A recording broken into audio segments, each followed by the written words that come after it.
भारत में लाखों कॉन्ट्रैक्ट कर्मचारी अब देखिए अक्सर एक कानूनी अनिश्चितता में काम करते हैं। लेकिन हाल ही में सुप्रीम कोर्ट के एक फैसले ने इस पूरी स्थिति को बदलने के लिए एक बिल्कुल साफ रोड मैप तैयार कर दिया है। आज हम इसी बड़े और अहम फैसले को समझने वाले हैं, जिसके नतीजे कंपनियों और मजदूरों दोनों के लिए बहुत दूर तक जाने वाले हैं। तो इस पूरे फैसले का निचोड़ क्या है? देखिए, सबसे बड़ी बात यह है कि सुप्रीम कोर्ट ने कॉन्ट्रैक्ट पर काम करने वाले मजदूरों के लिए एक बहुत जरूरी दरवाजा खोल दिया है। अब वो अपने रोजगार के अरेंजमेंट को, अगर उन्हें लगता है कि ये सिर्फ एक दिखावा है, तो बिना किसी टेक्निकल झंझट में फंसे सीधे सीधे चुनौती दे सकते हैं। कोर्ट की ये एक लाइन ही अपने आप में पूरी कहानी कह देती है। मतलब कोर्ट का नजरिया बिल्कुल साफ है, किसी विवाद को आग बढ़ने से पहले ही बुझा दो। ये सिर्फ एक कानूनी फैसला नहीं है, बल्कि भविष्य में होने वाले झगड़ों को रोकने का एक तरीका है। तो आखिर ये कौन सा मामला था जिसने इतना कुछ बदल दिया? ये केस था MS premium transmission private limited बनाम महाराष्ट्र राज्य। चलिए समझते हैं कि इस मामले की जड़ आखिर थी क्या। इस पूरी कहानी के केंद्र में हैं 118 मजदूर। सोचिए, वो हर दिन एक फैक्ट्री में काम करते थे, लेकिन कागज पर वो किसी ठेकेदार के कर्मचारी थे। उनका सीधा आरोप था कि ये सब एक छलावा है, एक दिखावा है, ताकि कंपनी उन्हें पक्के कर्मचारियों वाले फायदे जैसे बेहतर सैलरी, छुट्टियां और सोशल सिक्योरिटी देने से बच सके। और यहीं से इस केस का सबसे जरूरी सवाल सामने आता है। कानूनी भाषा में एक फर्जी या दिखावटी कॉन्ट्रैक्ट का आखिर मतलब क्या होता है? तो ये फर्जी कॉन्ट्रैक्ट है क्या भला? इसे ऐसे समझिए, ठेकेदार बस एक मुखौटा है, एक पर्दा। असल में तो काम पर निगरानी रखना, तनख्वाह देना और सारे औजार देना, ये सब कुछ मेन कंपनी ही कर रही होती है।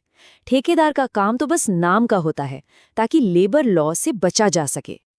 और ये बहुत अच्छे से दिखाता है कि अदालतें इन दोनों के बीच का फर्क कैसे पता लगाती हैं। ये जो टेस्ट है ना, ये मशहूर सेल यानी SAIL जजमेंट में ही तय कर दिया गया था। बात ये नहीं है कि कागज पर क्या लिखा है, बात यह है कि असल में कंट्रोल किसका है। अगर लगाम मुख्य कंपनी के हाथ में है तो कॉन्ट्रैक्ट फर्जी हो सकता है, लेकिन अगर ठेकेदार वाकई में एक इंडिपेंडेंट बॉस की तरह काम कर रहा है तो वो एक असली कॉन्ट्रैक्ट है। अब आते हैं इस फैसले के सबसे क्रांतिकारी हिस्से पर, वो कानूनी अड़चनें, वो रुकावटें जिनका इस्तेमाल कंपनियां अक्सर इंसाफ में देरी के लिए करती थीं। चलिए देखते हैं कि कोर्ट ने इन रुकावटों को एक एक करके कैसे हटाया। पहली और सबसे बड़ी रुकावट थी ये पूर्व मांग वाली शर्त। कंपनियां अक्सर ये दलील देती थीं कि जब तक कर्मचारी यूनियन ने औपचारिक तौर पर कंपनी के सामने कोई मांग रखी ही नहीं, तब तक कोई औद्योगिक विवाद है ही नहीं। लेकिन सुप्रीम कोर्ट ने इस दलील को बिल्कुल खारिज कर दिया। उन्होंने कहा, भाई अगर किसी कर्मचारी को नौकरी से निकाले जाने का डर है तो उसे पहले कंपनी को चिट्ठी लिखने की जरूरत नहीं है, वो सीधे सुलह अधिकारी के पास जा सकते हैं। ये एक बहुत ही बड़ा कदम है जो मजदूरों को बिना डरे अपनी बात रखने की ताकत देता है। दूसरी जो तरकीब थी वो थी शुरुआती आपत्तियों के जरिए केस को लंबा खींचना। मतलब केस की असलियत पर बहस ही मत करो, बस तकनीकी खामियां निकाल कर केस को सालों तक लटकाए रखो। इस पर तो अदालत का रुख एकदम शीशे की तरह साफ था। उन्होंने DP माहेश्वरी केस का जिक्र करते हुए कहा कि अदालतों का काम इन तकनीकी दांव पेच में उलझना नहीं है। फोकस हमेशा एक ही सवाल पर होना चाहिए, क्या कॉन्ट्रैक्ट असली है या फर्जी। लेकिन रुकिए, ये कहानी का सिर्फ एक तरफा नजरिया है। सुप्रीम कोर्ट ने मजदूरों के अधिकारों की रक्षा तो की, पर साथ ही कानूनी प्रक्रिया में एक बहुत जरूरी संतुलन भी बनाया। और यहीं पर कोर्ट ने एक बहुत अहम बैलेंस बनाया। उन्होंने साफ साफ कहा कि ठीक है, विवाद शुरू करना आसान हो गया है, लेकिन इसका ये मतलब कतई नहीं है कि मजदूरों को केस चलने के दौरान अपने आप कोई फौरी आर्थिक मदद, जैसे कि अंतरिम सैलरी, मिल जाएगी। ये स्लाइड आप देखिए, पूरे फैसले का सार है।